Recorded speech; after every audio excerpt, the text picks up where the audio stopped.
வணக்கம். சூப்பர்ப் ராலி 179 பாயிண்ட்ஸ் அப் Nifty features. Intraday swing வந்து 339 points 340 வச்சிங்களா. 340 பாயிண்ட்ஸ்ன்றது சாதாரண விஷயம் கிடையாது. Superb rally. And Bank Nifty almost 1250 points. So பெரிய ராலி. அரௌண்ட் 115 பக்கமாக நீங்கள் எடுத்துக்கிட்டிங்கன்னா ஃபின் நிஃப்டி தூக்குச்சு. அதுக்கு பின்னாடியே வந்து மெட்டல்ஸு, பேங்கிங் எல்லாமே வந்து தூக்குச்சு. சரியான ரேலி. அந்த 15 மினிட்ஸில் the kind of move FinNifty கொடுத்தது வந்து சரியான மூவ். ₹1 இருந்த கால் ஆப்ஷன்ஸ் எல்லாமே வந்து ஆல்மோஸ்ட் வந்து ₹150 போய் நின்றுச்சு. So that was the kind of power it move. And நேற்று வந்து ஒரு விஷயம் நான் சொல்லியிருந்தேன். 1,78,00,000 கால்ஸ் வந்து ரைட் பண்ணியிருக்கிறாங்க. நேற்று நீங்கள் எடுத்துக்கிட்டீங்கன்னு சொன்னால் கீழே வரத்துக்கான வாய்ப்பு இல்லை. நம்ம வந்து எதிர்பார்த்தது அப்சைடு தான். அது மாதிரி தான் செட்டப் இருந்துச்சு. சார்ட் பேட்டர்னும் ஆகட்டும், டேட்டா பேட்டர்னும் ஆகட்டும், எல்லாமே வந்து அப்சைடுக்கான ஒரு புல் பேக் ரேலி இருக்குன்னு தான் நம்ம எதிர்பார்த்தோம். ஆனால் ஒரு சர்ப்ரைஸ், ரைட்? நேற்று வந்து கீழே போட்டு மிதிச்சாங்க. கீழே போட்டு மிதிக்கும் போதும் கால் அந்த 24,200, 100, 24,000 இந்த புட்டு எல்லாமே வந்து ஆல்மோஸ்ட் காணாமல் போயிடுச்சு. நேற்று நான் சொன்னேன்ல, ஒரு 12 லட்சம் புட்டு எல்லாமே வந்து ஷார்ட் கவரிங்கில் வந்து க்ளோஸ் ஆச்சு. அந்த ஷார்ட் கவரிங்கோட எஃபெக்ட் தான் வந்து நேற்று 400 பாயிண்ட்ஸ் கீழே வந்து அதுக்கப்புறமா மேலே க்ளோஸ் ஆச்சு. நேற்று வந்து இந்த 1,78,00,000 கால்ஸ் இருக்குது, ஹோல்சேலில் மாட்டிகிட்டு இருக்கு, ரைட்? இந்த ஆப்ஷன் செல்லர்ஸ் எல்லாம் இருக்காங்களா, ஆப்ஷன் செல்லர்ஸ் அது பிக் மணி மேக்கர்ஸ்ன்ட்டுலாம் கதை விட்டுட்டு இருப்பாங்க. அண்ட் அவங்க எல்லாருமே என்ன பண்ணுவாங்க, இது மாதிரி ஆப்பர்ச்சுனிட்டி இருக்குது, இந்த இடத்துல வந்து ஹையாக கால் ரைட் ஆகிருக்கு, அதில் வந்து ஒரு ரவுண்டு மேலே போனால் நிச்சயமாக நம்ம சேஃபாக இருக்கிறோம், இந்த சைடில் ஒரு காம்பவுண்ட் வால் இருக்குன்றதை நினச்சிட்டு இருப்பாங்க. இன்றைக்கெலாம் என்ன ஆகிருக்கும், ₹1, ₹2 கால்லாம் வந்து ₹150 போய் நின்றுச்சு. எத்தனை பேர் ஒளிஞ்சு போயிருப்பாங்கன்றது நினச்சி பாருங்களேன். சும்மா இந்த கான்செப்டே தெரியாத ஆப்ஷன் செல்லிங் பண்ணுறவங்க வந்து இட் இஸ் லைக் கடலில் வந்து முதலெல்லாம் நிறையா இருக்கிற ஏரியாவில் நான் இங்கேருந்து அங்கே ஜம்ப் பண்ணுறேன்ற மாதிரி, ரைட்? இங்கேருந்து ஜம்ப் பண்ணி நான் அந்த சைடு கிராஸ் பண்ணி போகிறேன்ற மாதிரி. ஆனால் ரிஸ்க்கு என்னன்னே தெரியாத போகிறவங்களாம் இது மாதிரி தான் போய் மாட்டிப்பாங்க. அல்பமாக லூஸ் பண்ணுற இடம் வந்து இந்த இடம் தான். சரி, மெயின் மேட்ருக்கு வரலாம். இந்த ஷார்ட் கவரிங் தான் நேற்று வரும்ன்றதை எதிர்பார்த்தேன். ஸோ பேசிக்கலி அந்த அந்த அந்த லெவலை வந்து க்ராஸ் பண்ணோன்னே 24,100, 150 லெவலை க்ராஸ் பண்ணோன்னே சரியான ஒரு rally. And exactly it happen. And இன்னைக்கு கால் ரைட் பண்ணவங்க அத்தனை பேருமே வந்து உளுந்து அடிச்சுக்கிட்டு இந்த மூவ் அந்த 15 minutes move fin Nifty 1 to 115 move பண்ணால் மற்ற செக்டார்ஸ் எல்லாமே வந்து 115லேருந்து 130 வரைக்கும் மூவ் ஆச்சு. ஸோ அந்த மூவில் வந்து மாட்டினவங்க நிறைய பேர். அண்ட் இன்றைக்கி வந்து யாரெல்லாம் போன வாரம் அடி வாங்கியிருந்தாங்களோ அவங்கள எல்லாத்தையுமே வந்து இன்றைக்கி தூக்கி விட்டுருக்கு. மணப்புரம், ஹிண்டல்கோலாம் விட்டுருங்க. ஹிண்டல்கோ ஆல்மோஸ்ட் மெட்டல் ஸ்டாக்ஸ் எல்லாமே வந்து மேலே இருந்துச்சு. மணப்புரம் எடுத்துங்க. மணப்புரம்லாம் என்ன மிதிச்சிருந்தாங்க. அதுக்கான டார்கெட் நான் டவுன் சைடில் வந்து அரௌண்ட் 83, 84 நான் சொல்லியிருக்கிறேன். அது வரட்டும், அடுத்த ஒரு 2-3 மாதத்தில் வந்து அந்த டார்கெட் இருக்குது. பட் ஷார்ட் கவரிங்கில் வந்து இன்றைக்கி தூக்குச்சு. சில ஸ்டாக்ஸ் நிஜமாகவே ஜென்யூனாக ரொம்ப நல்லா இருக்குது. NMDC எடுத்துங்களேன். சரி, நம்ம ஃபஸ்ட்டு வந்து நிஃப்டியோட சார்ட்ஸ் வந்து இன்றைக்கி பார்த்துடலாம். ரொம்ப நாள் ஆச்சு நம்ம வந்து சார்ட் போட்டு. இன்றைக்கி சார்ட் பார்க்கலாம் நம்ம. இப்போ நீங்கள் பார்த்துட்டு இருக்கிறது வந்து நிஃப்டி ஃபியூச்சர்ஸு டே சார்ட்டு. இந்த லெவல் எடுத்து பாருங்களேன். ஸோ நம்ம வந்து எதிர்பார்த்தது வந்து இந்த லெவல், இந்த இதில் வந்து வேவ் 4 முடித்து ப்ராபப்ளி வேவ் 5க்கு வந்து இப்படி போய் அதுக்கப்புறமா டவுன் சைடு வரும்ன்றது நம்ம எதிர்பார்த்தோம். சரியா?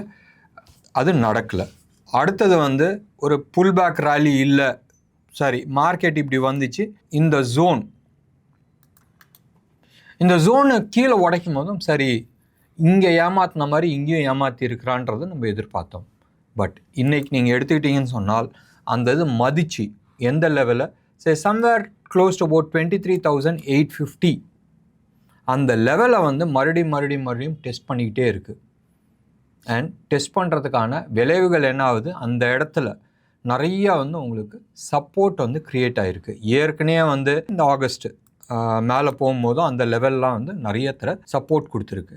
அதே சப்போர்ட் தான் வந்து இப்போ இங்கேயும் வந்து பில்டப் ஆகிட்டுருக்கு. இது எவ்வளோ தூரம் போகலாம் மேலே, say somewhere close to about 24,500. In fact 24,000 Fibonacci போட்டு பார்த்துடலாமே. நீங்கள் வந்து இதாங்க லெவல், ரைட்? 24,470, 24,600, 24,800. அந்த 800 லெவலை க்ராஸ் பண்ணால் தான் ஃபர்தர் அப்சைடுக்கான பாசிபிலிட்டிஸ் இருக்குது. இது ஒன்று. ஸோ 24,850 க்ராஸ் பண்ணிட்டோம், அதுக்கப்புறமா ஃபர்தர் அப்சைடு இருக்கான்றது பார்க்கலாம். ஒன்று. ரெண்டாவது, ஆக்சுவல் அப்சைடு எங்கே இருக்குது? 25,450க்கு மேலே தான் வந்து actual upside down, new all time high. இது வந்து இப்போதைக்கு இந்த ஸ்விங் ஹைக்கு தான் நம்ம பார்க்குறோம். இது நிஃப்டியை பொறுத்த வரைக்கும். இன்றைக்கி சில மெட்டல் ஸ்டாக்ஸ் எல்லாமே நல்லா இருக்குது. இன்றைக்கி ரிசல்ட்டு யூஎஸ் எலெக்ஷன் இருக்குது, ப்ளஸ் ரைட் இன்றைக்கி நிறைய மீம்ஸ்லாம் ஓடிட்டுருக்கு. டெலிவரி வார்டில் வந்து யூஎஸ் இருக்குது, லேபர் பெயினில் வந்து யூஎஸ் இருக்குது. ஸோ நைட்டு தான் வந்து தெரியும், அதாவது யூஎஸோட நைட்டு பையனா பொண்ணான்றது யார் பிறக்க போகுதுன்றது தெரியும்னு சொல்லி இது மாதிரி மீம்ஸ்லாம் வந்து ஓடிட்டுருக்கு. இது ஒன்று. ரெண்டாவது வந்து நம்ம சொல்லிகிட்டு இருக்கோம் அக்காவா தாத்தாவான்னு. நிறைய பேர் வந்து அக்கா வின் பண்ணுறதுக்கான சான்சஸ் நிறையா இருக்குன்றாங்க. இன்னொன்று சைடு வந்து தாத்தா வின் பண்ணுறதுக்கான சான்சஸ் நிறையா இருக்குன்றாங்க. யார் வந்தாலும் எக்கானமியை ஒழிக்கிறதுக்கான எல்லா வழியும் பண்ணிகிட்ருக்காங்க. நீங்கள் வந்து எடுத்துக்கிட்டிங்கன்னா, அக்காவை எடுத்துக்கிட்டிங்கன்னா, நம்ம கமலா ஹாரிஸ் வந்து சொல்லிகிட்டு இருக்கிறது வந்து நான் வந்து கார்ப்பரேட் டேக்ஸஸ் பெருசாக போட போகிறேன்றது ஒன்று. ரெண்டாவது வந்து எல்லா இல்லீகல் எமிக்ரெண்ட்ஸ்க்கும் வந்து நான் வந்து சிட்டிசன்ஷிப்ஸ் நான் கொடுத்துட்றேன்றது. இதனால் நிறைய விஷயங்கள் இன்டர்னலி யூஎஸில் பிரச்சனை நடக்கும். இது மாதிரி பிரச்சனைகள் இந்தியாவில் நிறைய இடத்துல நடந்துகிட்ருக்கு, நம்ம பார்த்துருக்குறோம். பங்களாதேஷில் நடந்துகிட்ருக்கு, நம்ம பார்த்துட்ருக்கோம். பங்களாதேஷில் it was instigated by US அவன் தலையில் அவனே மண் அள்ளி போட்டுக்கிறான். Politics, right? நான் ஜெயிச்சா போகிறோம், என் கட்சி ஜெயிச்சா போகிறோம், அந்த லெவலில் வந்துட்டு சுயநலத்தில் நிறைய பேர் வந்து விளாண்டுட்ருக்காங்க. We will not get into those politics. US எக்கடோ போகுது, நம்ம நாடு நல்லா இருக்கா நம்ம பார்த்துக்கலாம். ஸோ கமலா ஹாரிஸ் வந்தால் இல்லீகலாக யார் இல்லீகலாக யூஎஸ்குள்ளே போனாங்க அவங்களுக்கு எல்லாத்துக்குமே வந்து சிட்டிசன்ஷிப் பண்ணப்படும் சொல்லியிருக்கிறாங்க. அப்போ என்ன ஆகும்? இது வரைக்கும் இருக்கிறவங்க அவங்களுக்கு எல்லாத்துக்குமே வந்து சிட்டிசன்ஷிப் வந்துடுச்சுனால் அடுத்த தர கட்சி அவங்க ஜெயிக்கிறதுக்கான வாய்ப்புகள் இருக்குது. ஸோ இது நடக்குது. ரெண்டாவது வந்து 44% கார்ப்பரேட் டேக்ஸஸ் பண்ணுவாங்க. அப்போ யூஎஸில் இருக்கிற கார்ப்பரேட்ஸ் எல்லாமே என்ன பண்ணுவாங்க? அங்கேருந்து இமிக்ரேட் பண்ணுவாங்க வேறு கண்ட்ரிக்கு. ஸோ இது பிரச்சனை இருக்குது. நம்ம ட்ரம்ப் வந்தால் என்ன பண்ணுவார்? அவர் வந்து இல்லீகல் இமிக்ரேட்ஸ் எல்லாத்தையும் வந்து நான் அனுப்பி விட்ருவேன். ஒன்று. ரெண்டாவது, கார்ப்பரேட் டேக்ஸ்லாம் வந்து ஜாஸ்தி பண்ண மாட்டேன், நான் இம்மீடியட்டாக யுக்ரைன் ரஷ்யா வாரை நிப்பாட்டிடுவேன். அப்போ யுக்ரைனோட கெதி, இவங்கள நம்பி வந்தான், இன்றைக்கி நடு தெருவில் நில்லுடான்னு சொல்லி தள்ளி விட்டால் நாளைக்கு யூஎஸ்ஐ யார் நம்பி போவாங்க? சத்தியமாக எவனும் நம்ப மாட்டான். கட்சி மாறிச்சுன்னா நீங்கள் உங்களோட இது லாங்குவேஜ் மாறிடும். ஸோ யாருமே வந்து யூஎஸ்ஐ நம்ப மாட்டாங்க. இப்போ இருக்கிற சூழ்நிலை நீங்கள் எடுத்து பாருங்களேன். யூஎஸ் வந்து somewhere close to about $6 trillion, எவ்வளோ? $6 trillion நோட் அடிச்சிருக்கிறான். கோல்டெல்லாம் கிடையாதுப்பா, $6 trillion நோட் அடிச்சிருக்கிறான். அவனுக்கு காசு வேணும்னா நோட் அடிச்சுப்பாரான், மற்றவங்களுக்கெல்லாம் அது கடனா. அப்போ யூஎஸ்ஐ யார் நம்புவாங்க? ஒன்று. ரெண்டாவது, யூஎஸ் நம்பி தான் வேர்ல்டு பூரா, ரைட்? யூஎஸ்ஐ நம்பி வேர்ல்டு பூரா எல்லாருமே வந்து டாலரில் வந்து அவங்களோட ஃபாரெக்ஸ் ரிசர்வ்ஸை வந்து சேவ் பண்ணி வச்சுருந்தாங்க. இப்போ யுக்ரைன் ரஷ்யா வார் வந்தப்போ டப்புன்னு வந்து ரஷ்யாவோட ஃபாரின் அசட்ஸ், ரைட், அது எல்லாத்தையுமே வந்து ஃப்ரீஸ் பண்ணிட்டாங்க. அவங்களோட கோல்டு ஆகட்டும், அவங்களோட டாலர் ஆகட்டும், பவுண்ட் ஆகட்டும், யூரோ ஆகட்டும், அதெல்லாம் ஃப்ரீஸ் பண்ணிட்டாங்க. இதனால அவங்க புத்திசாலின்னு நினச்சிக்கிட்டாங்க. பட் இது வந்து எல்லாத்துக்குமே வந்து ஒரு பாடம். என்ன பாடம்? நாளைக்கு வெஸ்டர்ன் கண்ட்ரி என்னை முறைச்சிட்டுனா உன் அசட்டை வந்து ஃப்ரீஸ் பண்ணிவிடுவாங்க. அதனால் என்ன நடக்குது? எல்லாருமே வந்து டாலரை விற்றுட்டு கோல்டு வாங்க ஆரம்பிச்சிட்டாங்க. ரஷ்யா முழுக்க கோல்டுக்கு போயிட்டான், சைனா முழுக்க கோல்டுக்கு போயிட்டாங்க, இந்தியா கோல்டு வாங்கிட்டு இருக்கு. ஒன்று. ரெண்டாவது, அது வந்து லெஸ் தென் 10% தான். பட் ஸ்டில், ரைட், நம்ம வந்து கோல்டு வாங்கி எங்கே வச்சுக்கிட்டு இருந்தோம்? லண்டன், அதாவது பேங்க் ஆஃப் இங்கிலாண்டில் வந்து வச்சுக்கிட்டு இருந்தோம். அங்கேயே வச்சு வைப்பா நான் காசு கொடுத்துட்றேன், அது ஏன் கோல்டுன்னு வச்சுட்டாங்க. நாளைக்கு இந்தியாவுக்கு ஏதாச்சும் ஒரு பிரச்சனை ஆச்சுன்னு சொன்னால் நீ எப்படி ரஷ்யாவது அப்படி பிடிச்சி வச்சுக்கிட்டல, அதே மாதிரி என்னதும் பிடிச்சி வச்சுப்பேன்னு சொல்லிட்டு இப்போ இந்தியா என்ன பண்ணுது, பிளெயினாக எடுத்துகிட்டு வருது கோல்டு. வேணாம்ப்பா, உனக்கு வந்து கப்பம் கட்டுறது, அதுக்கான லாக்கர் சார்ஜஸ்ஸு, இன்சூரன்ஸு அதெல்லாம் வேணாம், ஏன்ட்ட இருந்துட்டு போட்டோன்னு சொல்லிட்டு எடுத்துகிட்டு வர ஆரம்பிச்சிட்டாங்க. So this is the kind of trust, right, which western world is losing. அர்த்தம் ரொம்ப சிம்பிள். அக்கா வந்தாலும் நாடை ஒழிக்க போகிறா, தாத்தா வந்தாலும் நாடை ஒழிக்க போகிறாங்க. அவன் ஒழிஞ்சா சந்தோஷம், ஒன்றும் பிரச்சனை கிடையாது. அவன் சாகும் போதும் எல்லாத்தையும் சேர்த்து இழுத்துட்டு போவான், அதுதான் வந்து பிரச்சனை. சரி, நம்ம ஊருக்கு வரலாம். இப்போதைக்கு இன்னைக்கு நீங்கள் எடுத்துக்கிட்டீங்கன்னு சொன்னால் பேட்டர்ன்ஸ் பிரகாரம், நான் சார்ட் பேட்டர்ன்ஸ் பிரகாரம் நான் சொல்கிறேன், NMDC வந்து இஸ் லுக்கிங் குட். இன்றைக்கி வந்து ஒரு பர்ஃபெக்ட் பிரேக் அவுட் கொடுத்துருக்கு, வால்யூமோடு வந்து கொடுத்துருக்கு. ஷார்ட் டேர்ம் இலக்கு, ரைட், மார்க்கெட்டே கீழே உழுவ போகுது, அப்போ ஏன் நீங்கள் வந்து அப்சைட் கொடுக்குறீங்கன்னு சொன்னால், டார்கெட் நல்லா இருக்குது, பிரேக் அவுட் ஆகிருக்கு, மார்க்கெட் விழுவும் போது நம்மளுக்கு ஸ்டாப் லாஸ்ன்னு ஒன்று இருக்குல்ல, நம்ம பார்த்துக்கலாம். ஸோ இன்னம்லாம் வந்து நீங்கள் லாங் டேர்ம்ன்றது அடுத்த ஒரு 5 வருஷம் 6 வருஷத்துக்கு வாங்கலாம்னா வாங்கலாம். பட் நீங்கள் வந்து ஒரு 15-20% தள்ளி நீங்கள் வந்து ஸ்டாப் லாஸ் போட்டு வச்சிங்க, வலிக்கும். 100 ரூபாய்க்கு வாங்கினது திடீர்னு 80 ரூபா 90 ரூபா ஆகும்போது வலிக்கும். 8% மார்க்கெட் விழுந்ததுக்கே நான் வந்து பார்த்தாச்சு எத்தனை பேர் வந்து அழுதிங்கன்றது. பட் ஸ்டில் நீங்கள் வந்து ஸ்டாப் லாஸ் போட்டுருங்க.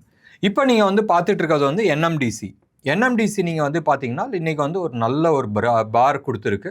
இதுக்கான ஷார்ட் டேர்ம் இலக்கு எவ்வளோ, ஆல்மோஸ்ட் 255 வரைக்கும் போகிறதுக்கான வாய்ப்புகள் இருக்குது. இதுக்கான ஸ்டாப் லாஸ் எங்கே போடணும், சே சம்வேர் க்ளோஸ் டு அபவுட் இன்னைக்கான லோ 225 நீங்கள் போட்டுக்கலாம். பட் இந்த 255 நம்மளோட இலக்கு கிடையாது.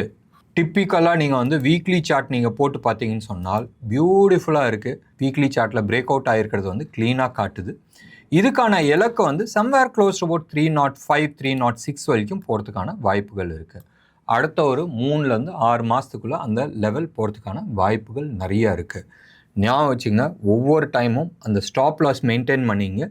Stop loss, trailing stop loss போட்டுட்ருக்கிறது புத்திசாலித்தனம். இதுக்கு அடுத்தபடியாக இன்றைக்கி வந்து நம்ம எடுத்துக்கிட்டோம்னு சொன்னால் JSW ஸ்டீலும் இன்றைக்கி வந்து பிரேக் அவுட் கொடுத்துருக்கு, சூப்பராக இருக்குது. மற்ற ஸ்டீல் கம்பெனிஸ்லாம் இது மாதிரி பிரேக் அவுட் கொடுக்கல. சம்வேர் க்ளோஸ் டு அபவுட் 1120 இதுக்கான இலக்கு. அண்ட் டவுன் சைடில் வந்து நீங்கள் ஸ்டாப் லாஸ் போடுறது வந்து இன்னைக்கான லோவில் வந்து நீங்கள் வந்து ஸ்டாப் லாஸ் போட்டுக்கலாம். சம்வேர் க்ளோஸ் டு அபவுட் 950 லெவலில் வந்து நீங்கள் ஸ்டாப் லாஸ் போட்டுக்கிறது புத்திசாலித்தனம். ஞாபகம் வச்சுங்க, ஸ்டாப் லாஸ் மிக மிக மிக மிக அவசியம். ஒன்று. ரெண்டாவது, செல்ஃப் டிக்ளரேஷன், ரைட். நான் SEBI ரிஜிஸ்டர்ட் அட்வைசர் கிடையாது. தயவு செஞ்சு நான் கொடுத்ததை வந்து ஒரு எஜுகேஷன் பர்பஸ்க்கோசரம் எடுத்துக்கிட்டு அந்த நாலேஜை வச்சு உங்களோட ஹோம்ஒர்க் பண்ணுங்கள். அண்ட் நல்ல ஒரு ஃபைனான்ஷியல் அட்வைசரை கன்சல்ட் பண்ணிவிட்டு அதுக்கப்புறமா இன்வெஸ்ட் பண்ணுறது புத்திசாலித்தனம், ரைட். அண்ட் பார்க்கலாமே நாளைக்கு US மார்க்கெட் என்ன ஆக போகுது, US மார்க்கெட் விட்டு தள்ளுங்க, நம்ம மார்க்கெட் எப்படி ரியாக்ட் பண்ண போகுதுன்றது பார்க்கலாம். வோலட்டாலிட்டி ஹையாக இருக்கிறதுக்கான வாய்ப்புகள் இருக்குது, ஞாபகம் வச்சுங்க. ஒன்று. ரெண்டாவது, கோல்டு மார்க்கெட் பெரிய மூமெண்ட்ஸ் கொடுக்கும். அடுத்தது வந்து பாண்ட் மார்க்கெட், யூஎஸோட பாண்ட் மார்க்கெட் பெரிய லெவலில் மூவ் ஆகிறதுக்கான சான்சஸ் இருக்குது. இந்த ஹனிமூன், அந்த ஜெயிச்ச சந்தோஷம், அது எல்லாமே வந்து ஒரு 2 நாள் 3 நாள், ரைட். அதுக்கப்புறமா கிரவுண்ட் ரியாலிட்டி, ரைட், கிரவுண்ட் ரியாலிட்டியை வந்து ஹிட் பண்ண வேண்டிய சூழ்நிலை இருக்கும். ஞாபகம் வச்சுங்க, இந்த கவர்மெண்ட் நம்ம அக்கா ஜெயிச்சாங்கன்னா அது அப்படியே கண்டினியூ ஆகும். ஜனவரி மாதம் தானே பதவி ஏற்றுப்பாங்க. ட்ரம்ப் ஜெயித்தால் அந்த டிரான்சிஷன் பீரியட்ன்றது ஒன்று இருக்கும். ஸோ அந்த சமயத்தில் யூஎஸோட இதெல்லாமே இருக்குல்ல, பாலிசி எல்லாமே வந்து அப்படியே ஸ்தம்பிச்சு நிற்கும் அடுத்த ஒரு மாதத்துக்கு. ஸோ இது மட்டும்தான் நீங்கள் வந்து மனசில் ஞாபகம் வச்சுக்கணும். இன்றைக்கி 2 ஸ்டாக்கை பற்றி பேசணும். அண்ட் கோல்டோ சில்வரோ மற்றது எது பற்றியுமே நம்ம பேச வேணாம். நிஃப்டியோட லெவல்ஸ் நான் கொடுத்துருக்குறேன். இது எல்லாமே வந்து ஷார்ட் கவரிங் தான், ஞாபகம் வச்சுங்க. இது எல்லாமே வந்து ஷார்ட் கவரிங். NMDCயோ JSW ஸ்டீலோ வந்து பிரேக் அவுட் ஆகிருக்கு. ஸோ பிரேக் அவுட் ஆகிருக்கிறனால அப்சைடுக்கான பாசிபிலிட்டிஸ் நிறையா இருக்குது, irrespective of the market conditions. But நிஃப்டியை பொறுத்த வரைக்கும் இல்லை நிறைய ஸ்டாக்ஸ் எடுத்துங்களேன், மஹிந்திரா அண்ட் மஹிந்திரா ஆகட்டும், நிறைய ஸ்டாக்ஸு, மணப்புரம் எடுத்துங்க. மணப்புரம்லாம் வந்து it's a pure short covering. ஒரு 4 நாள் மேலே போயிட்டு டம்முன்னு கீழே தான் வரும். So it is all going for a pull back rally. ஸோ இது மட்டும் மனசில் ஞாபகம் வச்சுக்கிட்டு ஸ்டாப் லாஸ் ஸ்ட்ரிக்டாக மெயின்டைன் பண்ணுறது புத்திசாலித்தனம்.